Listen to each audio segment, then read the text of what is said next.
Hi, I'm Todd Wente, and this is the Daily 180. 180 seconds of motivation and inspiration intended to help you take action and make progress in your life.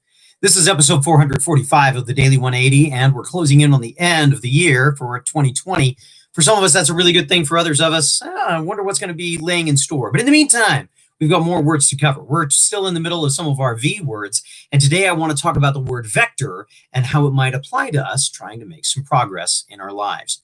Now, it might be easy to say for some of us that are familiar with physics, familiar with math, we're thinking about vectors, we're thinking, Todd, vector is easy to connect to making progress. Vector is a situation where we're saying, hey, we've got an object that has mass, it's in a direction, we point out what that direction is, that's a vector. Yeah, you're absolutely right.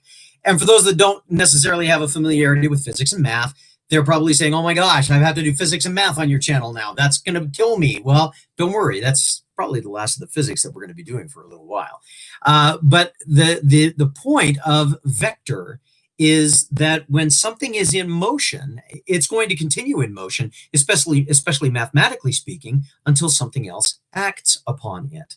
So if we want to change our vector, we have to act on whatever it is that's going and try and get it to change direction.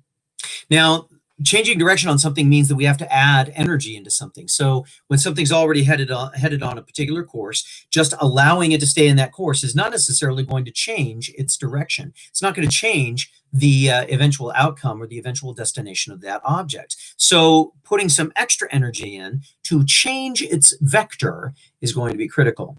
But one of the things that's useful to remember is that if we change direction just a little bit down the road, over time, that direction change becomes significant.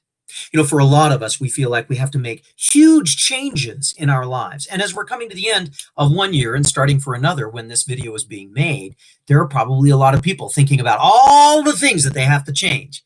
No. Hey, you don't have to change a lot. You just have to change a little.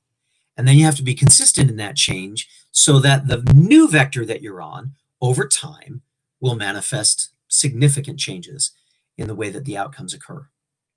I hope this is useful for you. I hope this is a great application of physics and math in the way that our lives really run.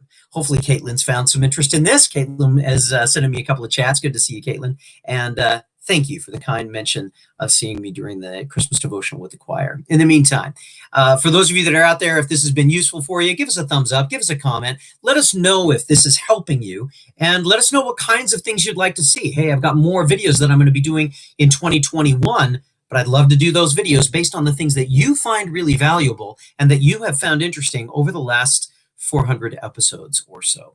In the meantime, make sure you share this far and wide. Hit the subscribe button, hit the bell so that you can be notified when something's going on, like Caitlin is, so that we can maybe have some conversations along the way as well. In the meantime, this has been the Daily 180. My name is Todd Wente. Go forth and conquer. We'll see you next time.